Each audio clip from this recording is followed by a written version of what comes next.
Hi, and welcome back to this very next episode. So, we are now on the fourth month of Heal, Grow, and Thrive with Deborah, and this particular series this month is all about mindful living. So, I have a few things I want to share throughout the month with you that really go a bit more in depth to mindful living and what that really means and the benefits that you can experience when you live in a more mindful way. So one of the things that I talk about a lot when I work with clients, now this is actually part of one of my mini programs, Release Your Fears, is actually talking about slowing down. So I want you to ask yourself right now, how often do you check yourself and say, this is a time when I need to slow down? Everything in life is autopilot. We're on the move all the time. Life is fast paced, if not sometimes feeling that it's even getting faster all the time. So when you slow down, you can connect much better with your mind and with your body and live much more mindfully. Now, the benefits of that are that you have more self-awareness for you as a person. You understand yourself a lot more about your own wants, needs and desires. But when you also slow down, you really understand other people better too. You get a chance to really listen properly and hear what they're saying. Often we misconstrue what's going on round about us. We're in autopilot, we're on the go all the time, and we're just not really hearing other people. And more importantly, we're not listening to ourselves, and often we don't listen to our own body either. So when you live more mindfully, you have that opportunity to slow down or quieten the monkey mind and really connect deeply with your own thoughts and your own feelings and your own body. It helps bring you into the present in a much more relaxed way, and you can feel more present with yourself and, more importantly, present externally too. So you're much more present with other people and the tasks that you're doing in life. So I want you to really think about how being more mindful, slowing things down and really thinking more clearly and connecting with your mind and your body, how this could improve many areas of your life. Your own personal well-being, how you feel about yourself. When you are more self-aware, you can decide how to put boundaries in place that are appropriate for you. You can decide when you need extra self-care to really top up your own cup. So that is so important.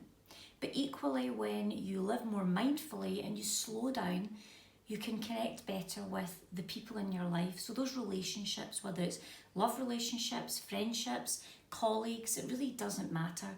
But you just hear better, therefore your relationships improve because you're communicating more effectively when you actually understand what your needs are, so you're able to communicate them, and then what the needs of others are because you hear them. You're not running on autopilot. So what I want you to do is I want you to think about a couple of things. The different areas in your life that being more mindful, so really slowing down, would help you. So one of them that you could think of is mindful eating.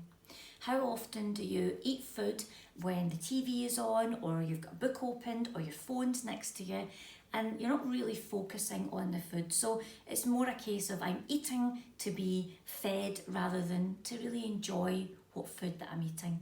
So the next time that you have a meal, do it mindfully, and you'll see, one, that you probably don't need as much food as you think you do, because when you're mindful, you recognise the triggers in your stomach about when you're full.